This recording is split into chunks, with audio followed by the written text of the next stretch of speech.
नमस्कार। मैं doctor Sumit, DM gastroenterologist from Gandhi medical college Hyderabad. आज का जो टॉपिक है वो जीईआरडी, जिसको हम गैस्ट्रो इसोफेजियल रिफ्लक्स डिजीज़ भी कहते हैं, मैं आपको इसके बारे में बताऊंगा।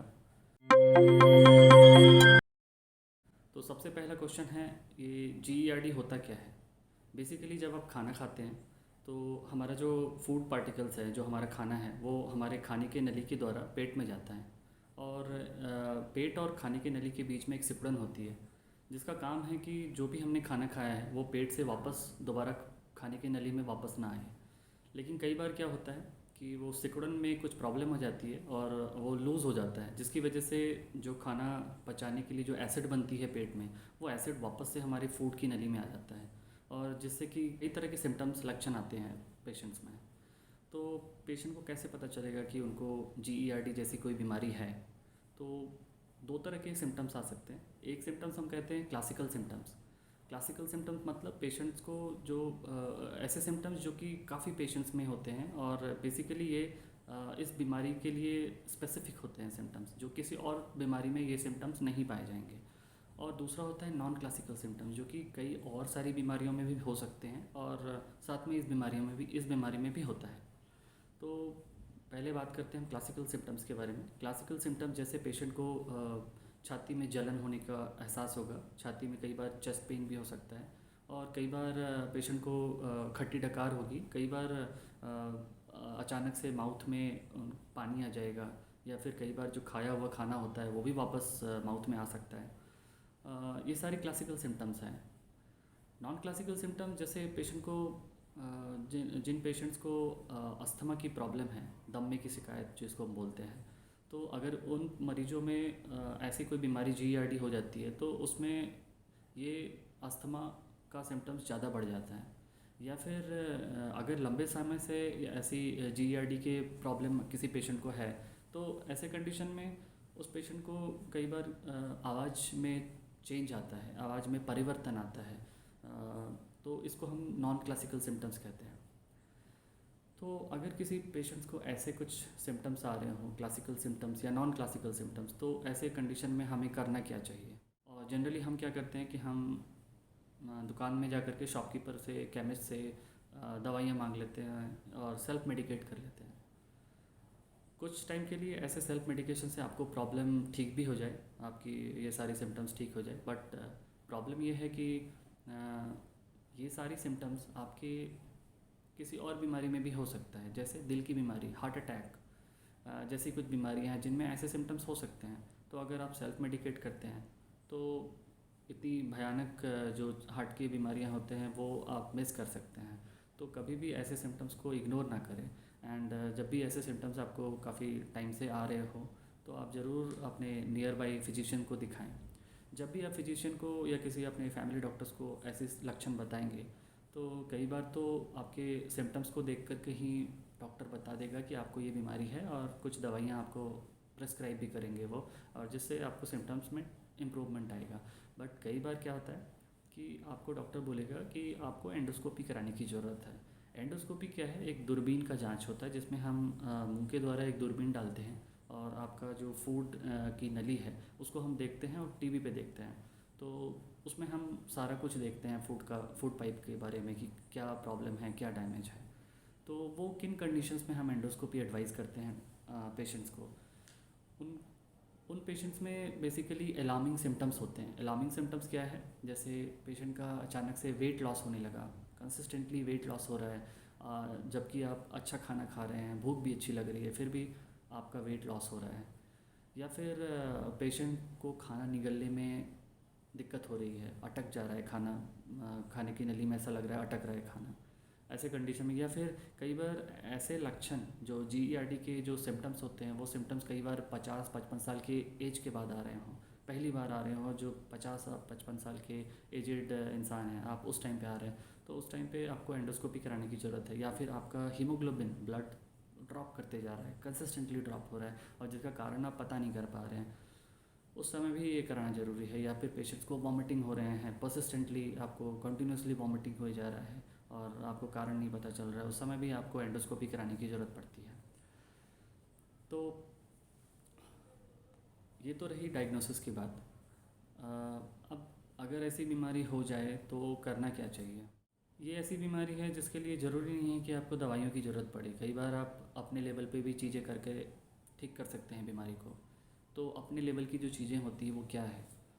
जैसे सबसे पहले जो इम्पोर्टेंट चीज़ है वो है कि आप अपनी मोटापे को कम करें। मोटापा दो तरह का होता है। एक मोटापा होता है जिसमें कि बॉडी प्रोपोर्शनलिटी बड़ा होता है, मतलब हाइट वेट वेट सब बड़ा है।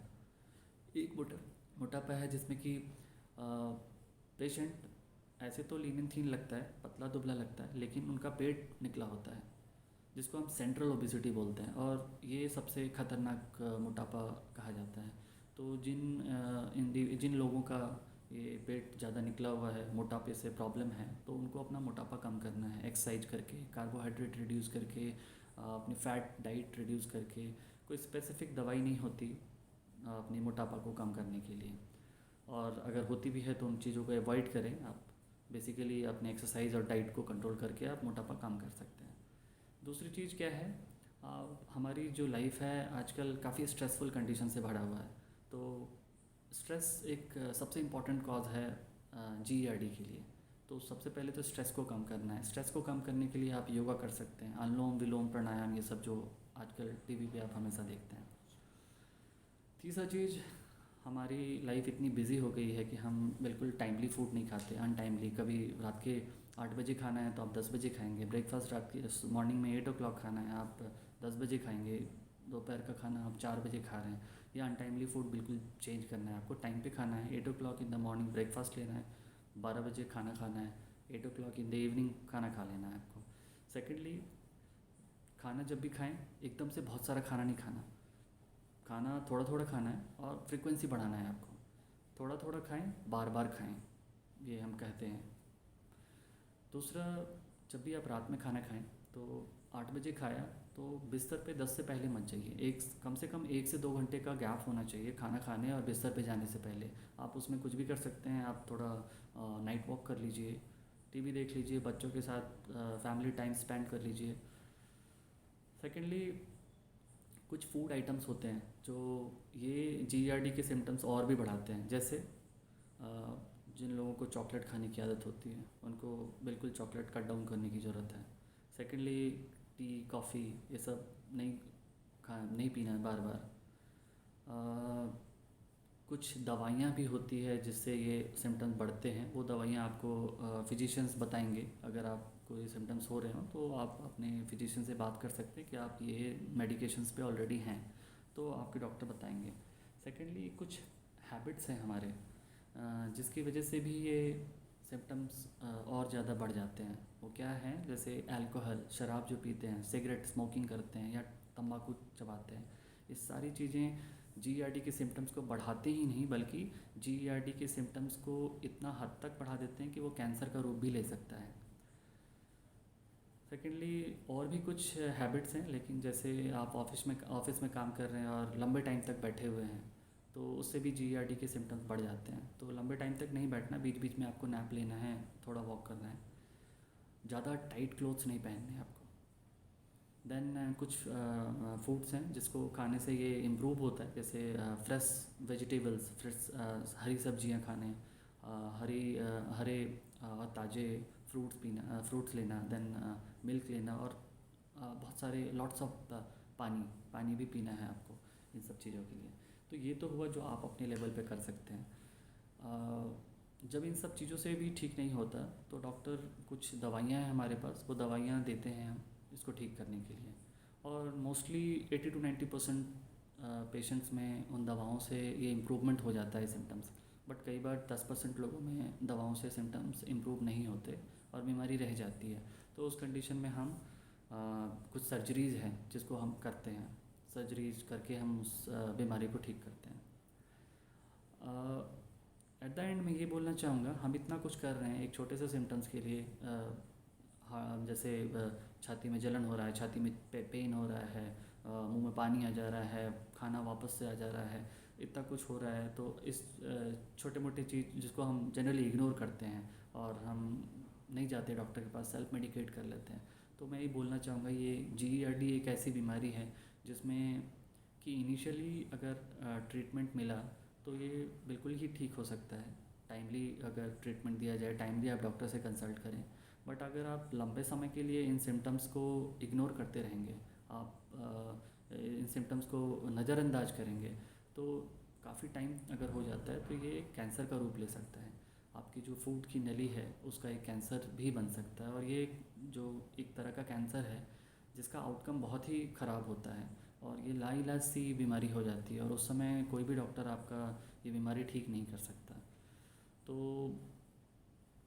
समरी में ये बोलना चाहूँगा, अगर किसी भी पेशेंट्स को छाती में जलन हो रहा है, किसी भी पेशेंट को छाती में दर्द हो रहा है, स्पेशली खाना खाने के बाद मुंह में पानी आ जा रहा है, खट्टी डकार हो रही है, गैस बन रहा है, या फिर अस्थमा का सिम्टम्स उनका बढ़ जा रहा है, आवाज़ में चेंज हो रही है, खाना निगलते समय दर्द होता है, या फिर खाना खाते समय आपको लगता है कि खाना अटक रहा है कहीं पे, तो ऐसे कंडीशंस में बिल्कुल भी आप सेल्फ मेडिकेट ना करें, घर पे नज़रअंदाज मत करें इन सब चीज़ों को, और किसी भी ऐसे झांसे में ना आएँ, बिल्कुल अपने फिजिशियन से मिलें, फिजिशियन को बताएं, क्योंकि ये सारे सिम्टम्स किसी हार्ट डिजीज़ के भी हो सकते हैं, हार्ट अटैक का भी एक सिम्टम्स हो सकता है, और ऐसे में बिल्कुल ख़तरनाक है कि अब अगर आप घर पे ही रह जाएं इन सिम्टम्स के साथ, तो डॉक्टर्स को दिखाएं, वो आपकी बिल्कुल इलाज करेंगे, और ट्रीटमेंट के साथ आपका सिम्टम्स भी इम्प्रूव होगा। सो इसके साथ मैं ये टॉपिक एंड करता हूँ, एंड आई होप कि मेरा ये टॉपिक आप लोगों को काफ़ी हेल्पफुल हुआ होगा, एंड मैं काफ़ी आपके क्वेरीज़ को सॉल्व कर पाया हूँ। अगर कुछ ऐसा लगता है कि आपके क्वेरीज़ कुछ रह गए हों, तो प्लीज़ इस वीडियो में आप कमेंट ज़रूर करें कि आपको क्या लगता है, क्या चीज़ रह गया है, और आपकी क्या प्रॉब्लम है, वो भी आप पूछ सकते हैं।